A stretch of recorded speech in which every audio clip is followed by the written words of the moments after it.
¿Cómo están? Bienvenidos a Médicos Online Veterinario.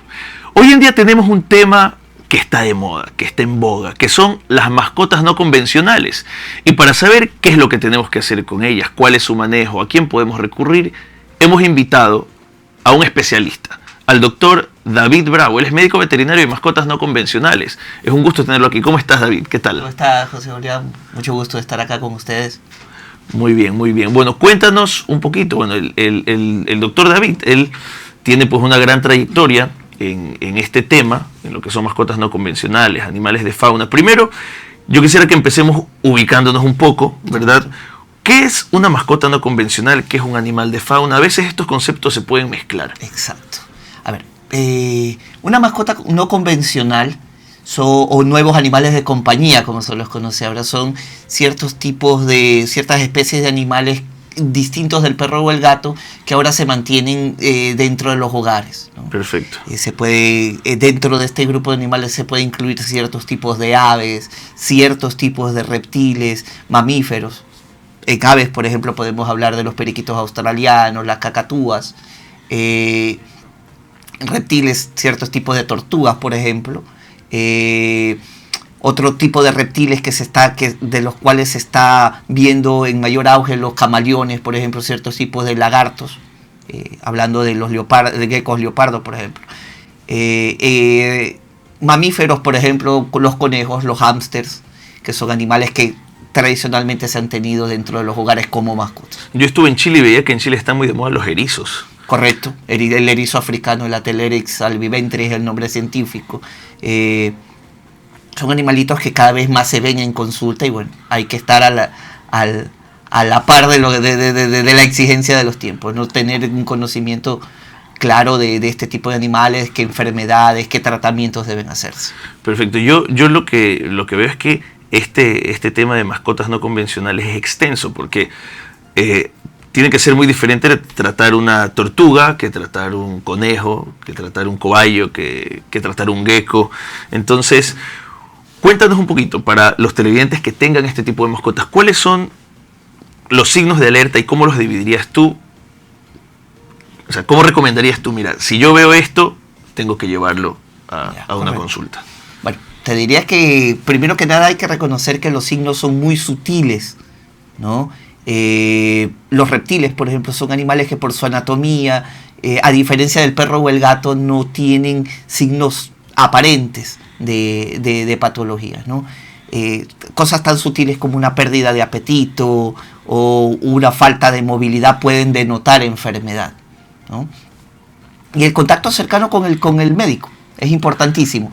Yo trato siempre a más de la parte médica, ayudar con la parte humana y mantener un contacto cercano con mis pacientes y por supuesto con sus propietarios para cualquier duda que tengan poderla absolver antes de que se convierta en un problema. Perfecto, eso me parece importantísimo. Y yo creo que también pues es importante saber un poco sobre el manejo de estos. Sí, el manejo. Yo sé también que los reptiles, por ejemplo, tienen que tener ciertos patrones ambientales Correcto. Específicos. No es que los puedes meter a una caja de plástico y ahí tengo a mi tortuguita, sino que temperatura, humedad, y esto van Correcto. A influir en la vida de estos pacientes. Sí. ¿Qué recomendarías tú, por ejemplo, hablando de reptiles? En reptiles, por ejemplo, tiene mucho que ver el asunto de la humedad y la temperatura, como tú bien lo anotaste. Y un poco la ventaja que tenemos ciudades a nivel del mar o en la costa, como por ejemplo Guayaquil, en relación a ciudades de la sierra, es que nuestro clima, nuestras condiciones ambientales les resultan más favorables a los reptiles, ¿no? Sin embargo, sí se debe de proveer, por ejemplo, de luz solar directa. Eso afecta, por ejemplo, la falta de luz a la producción de la vitamina D, que a su vez afecta la captación del calcio en los huesos. Entonces es algo que pasa muy comúnmente en tortugas, que por lo general las venden a edades muy tempranas, es la deformidad del caparazón producto de una hipocalcemia o un hipoparatiroidismo nutricional secundario, bueno, ya poniéndonos más técnicos, que tiene que ver con la absorción del calcio en el caparazón. En reptiles en general, bueno, ahora se ven más camaleones, se ven más geckos en consulta y son las mismas recomendaciones. Ambiente, temperatura y humedad relativa hacen la diferencia. Incluso se sabe por estudios que el metabolismo de estos animales se beneficia de un aumento de temperatura. Incluso se sabe que durante los tratamientos prolongados, mejorar las condiciones ambientales de un reptil ayudan a mejorar. Existe lo que se llama el rango de temperatura óptima, por ejemplo, en cada especie. Un límite inferior y superior de temperatura a la cual los animales deben ser mantenidos para que los animales mantengan su estado de salud. Perfecto, muy bien. Y con respecto a los, digamos, la otra rama, a los conejitos, a los cobayos, ¿sí? A estos mamíferos pequeños que tú nos decías. Bueno, los mamíferos tienen más cercanía con los perros y gatos, ¿no? O sea, los signos, por ejemplo, la signología, la signología, sí, es mucho más cercana a lo que podríamos ver en un perro o un gato. Reconocer como médicos, bueno, para los propietarios, signos como la pérdida de apetito. En conejos en particular, por ejemplo, mucha gente me pregunta sobre algo que se llama la secotrofia en conejos, que es la ingesta de parte de las heces. Okay. ¿No? Ahora, hay que tener claras las particularidades. Eso en un conejo es un proceso normal, hasta fisiológico. Pero si yo veo un perro o un gato ingiriendo heces, pues voy a ver un trastorno bien comportamental o puede ser metabólico, un trastorno de falta de vitaminas. Claro, y ¿qué recomendarías tú, por ejemplo, qué alimentos se les deben dar a ellos? Porque mucha gente a veces va, te digo porque estuve alguna vez en alguna consulta de estas, no haciéndola yo, sino con un especialista, y le decían, sí, pero es que le damos zanahoria todos los días, le cortamos, qué sé yo, lechuga, ¿eso está bien? O igual que, como hoy en día con los perros y los gatos, se les da balanceado y tal. A ver, la manera más fácil de cometer un error en la alimentación de estos animales es hacerla unilateral. Yo te diría, por ejemplo, en el caso de los conejos, que se debe de hacer una mezcla de pienso, de ciertos tipos de pastos, de vegetales. Los conejos, por su anatomía digestiva, necesitan fibra. Entonces, alimentos verdes, por ejemplo, acelga, apio, nabo, por sobre frutas, por ejemplo, que tienen un contenido más alto de carbohidratos que no les resulta beneficioso a los conejos. Perfecto. En términos generales, mientras más unilateral sea una dieta, más propensa es a causar daños. Muy bien. Deficiencias. Perfecto. Bueno, nos vamos a ir a un corte y vamos a regresar con los métodos diagnósticos. ¿Sabían ustedes que a estas mascotas no convencionales también se les puede hacer ecografía, radiografía, laboratorio y demás? Todo eso lo vamos a ver al regreso.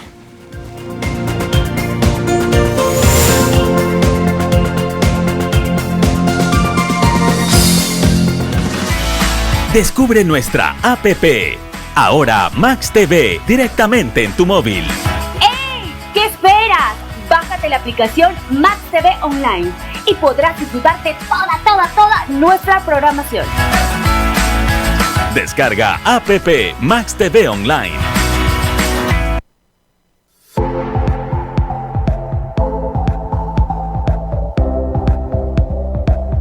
Yo soy Susy Hidalgo y desde hoy te espero los jueves a las 10 de la noche en Íntimamente.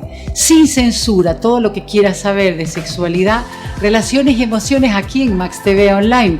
Jueves a las 10 de la noche.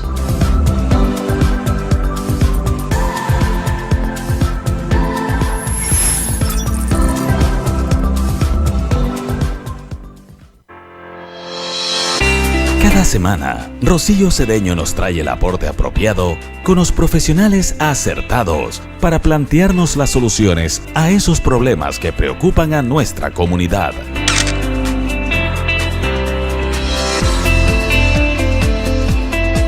Y a la vez proponer los desafíos más convenientes.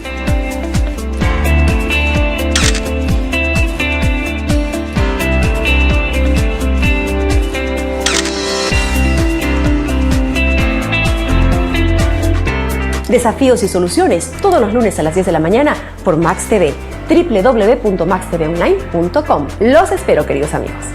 Desafíos y soluciones por Max TV.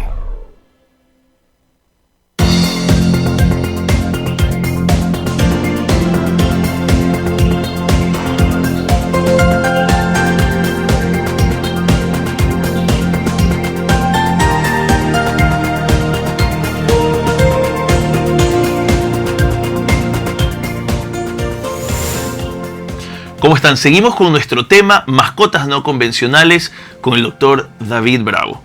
Y ahora vamos a conversar sobre métodos diagnósticos, y para estos muchas veces necesitamos utilizar técnicas de sujeción, necesitamos utilizar anestesia. Entonces quería que nos cuentes un poquito, David, cómo es este tema en estas mascotas. Bueno, primero reconocer la anatomía del animal, saber ciertos tipos de respuestas que puede tener el animal. Por ejemplo, algo tan sencillo como en consulta a un conejo, reducir los estímulos, bulla, siempre es bueno bajar la voz, reducir el estímulo visual, incluso en aves se recomienda bajar la intensidad de la luz en cuanto a sujeción, ¿no? A contención física. Reconocer las características individuales de cada paciente también. Hay cosas, me ha tocado ver conejos, por ejemplo, son animales muy nerviosos y otros que aceptan un poco más el manejo, ¿no? Siempre, por ejemplo, en los conejos yo lo que hago como una práctica de siempre es acolchar la mesa de trabajo, ¿no? El conejo tiende como un método de defensa a patear, sacudirse y puede llegar a lesionarse, ¿no? Obviamente ya con animales como los reptiles, por ejemplo, en el caso que te contaba de los geckos leopardo, ellos tienen una característica que es propia de todos los saurios, que es la autotomía de la cola, el desprendimiento normal de la cola, es un proceso fisiológico. O sea, se les cae la cola. Se les puede llegar a caer si no se manipulan de manera adecuada. Okay. ¿No? Y obviamente en un animalito como un gecko, que incluso es parte de la vistosidad del animal, el grosor de la cola, perderla enfrente del cliente obviamente causa malestar. No es una condición que pueda afectar la vida del animal, pero obviamente denota, si se quiere, falta de profesionalismo, ¿no? o por lo menos de conocimiento de la anatomía o de la fisiología del animal. Y para que sepan un poco los televidentes, fíjate, ahorita tenemos bueno, ese fue un caso que tuvimos en Animalópolis, Hospital Clínica Veterinaria, que es donde desempeño mis funciones. Eso es una boa constrictor. Ese tipo de animales se incluye en otra categoría, la fauna silvestre. Que la fauna silvestre tiene una serie de manejos distintos, ¿no? Este animal, si bien no es venenoso, puede producir una mordedura de consideración dependiendo del tamaño. Ese animal estaba por el 1,80 m, casi 2 metros, y es un ejemplar sano y adulto de la boa constrictor de la costa, la matacaballo. Y está intubado, ¿no? Sí, sí. De hecho, allá iba, ¿no? Es un tubo, tiene un tubo endotraqueal conectado a una máquina de anestesia inhalada, que es como la he podido manejar. Ahora, si los procedimientos que se realizan no son tan invasivos, se puede hacer con el animal contenido de manera física. Okay. Pero un animal así de grande tiene que ser manejado entre varias personas. Es un camaleón velado. Este, en cambio, sí es una mascota exótica. Hay que tener mucho cuidado con esto, porque una mascota exótica puede convertirse en una especie invasora si es liberado al ambiente. Okay. Ojo, ese es el riesgo, ¿no? Este es un tipo de reptil africano que cada vez se ve más en consulta como mascota. Sin embargo, como yo les recalco siempre a los propietarios la importancia y la responsabilidad que tiene. No es que este animal me cansé y lo deje libre en la jardinera para que se vaya. En el parque de las iguanas, ¿no? Exacto. Muy bien. Esto, en cambio, otro ejemplar de fauna silvestre es una zarigüeya, Didelphis marsupialis. Este animal es interesante porque todo el mundo lo tiene en mala estima, pero las zarigüeyas son animales muy interesantes porque son marsupiales, son parientes lejanos de los canguros. De los canguros, o sea, tienen su marsupio y llevan a los bebés ahí en el... Exacto, ellos, el asunto con este tipo de mamíferos es que la cría nace inmadura, a través obviamente de los genitales de la hembra, y busca el marsupio para terminar de madurar. Ah, mira tú. ¿No? Muy apaleados, muy maltratados. Bueno, otra serpiente es un colúbrido. Ojo, los colúbridos, no todas serpientes son venenosas ni presentan un peligro para las personas, ¿no? De hecho, se sabe que alrededor del 1 o el 2% de todas las especies de serpientes son venenosas. Y sin embargo, incluso las venenosas aceptan algún tipo de manejo, ¿no? Obviamente con cuidado. Un búho de anteojos. Este animalito fue remitido por una colega que maneja fauna silvestre. Las rapaces nocturnas, los búhos, las lechuzas, sufren muchos ataques por la superstición de la gente. Ese animalito en particular, ahí se le está tomando una radiografía porque tenía, como se puede ver en esa foto, una fractura abierta de ala, que ya luego la colega que me lo remitió pudo tratar. Espectacular. Otro colega, no es como la mafia, conoce gente en todos lados. Este es un ejemplar del lobo marino, una lobita marina que llegó a manos de un funcionario del Ministerio de Ambiente, un colega amigo que trabaja con eso. La idea de esa foto es que se estaba realizando, también está anestesiada, ojo, este tipo de animales requieren sedación, contención química para poder manejar. Y lo que estábamos haciendo ahí era un manejo para tomar radiografías de tórax, porque las neumonías son muy comunes en mamíferos marinos. Esto es una parte de la profesión que se está desarrollando de a poco, ojo. Hasta hace muy poco no había o habían muy pocos médicos especialistas en fauna marina y más aún en mamíferos marinos. Volviendo a las mascotas no convencionales, los conejos son muy mantenidos como mascotas. Como te digo, ahí está lo que te explicaba, la toalla sobre la mesa para evitar que el animal se lesione. Y lo que se hace cuando son animales muy difíciles es que con la toalla se envuelve al animal para que no se... Garrapatas son muy susceptibles a los parásitos externos. Realmente las garrapatas no son parásitos accidentales de los conejos. Realmente esto era porque este conejito convivía con perros y se contagió la garrapata. Obviamente el tratamiento es muy similar al que se haría en un perro. Pipetas o antiparasitarios, independiente de la vía de aplicación, pero para parásitos externos. Y me imagino que las dosis también han de variar un poco. Correcto. Gecko leopardo, mascota, vendría a ser una mascota no convencional. Perfecto. Como les digo, si este animal es liberado erróneamente en el ambiente, se convierte en una especie invasora y puede llegar a causar problemas. Pero es hermoso. Otro gecko leopardo. Son reptiles que cada vez se ven más en la consulta y eso nos obliga a los médicos a conocer, ¿no? Muy bien. Bueno, yo, digamos, no es que tengo amplia experiencia en esto, pero tú sabes que me desempeño un poco en el campo de la ultrasonografía. Yo recuerdo algunas veces haberle hecho ecocardiografía a monos y haber visto en estas especies ciertas enfermedades como hipertensión pulmonar, haber visto, qué sé yo, ascitis, a veces asistencia para poner vías, utilizar también tecnología que realmente está solo en un hospital veterinario para poder hacer el tratamiento. Correcto. ¿Sí? Entonces, yo creo que por eso es importante que si tenemos una de estas mascotas, recurramos a un especialista, ¿sí? Vayamos hacia el médico que tiene la experiencia en el área. Entonces, ¿qué recomendaciones finales nos darías, David, para cerrar el programa sobre todo esto que hemos conversado?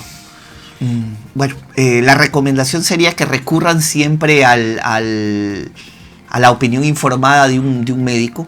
Hay mucha información en internet, esta es la época del Animal Planet y de pronto se da la falsa idea de que cualquiera puede o cualquiera debe, ¿no?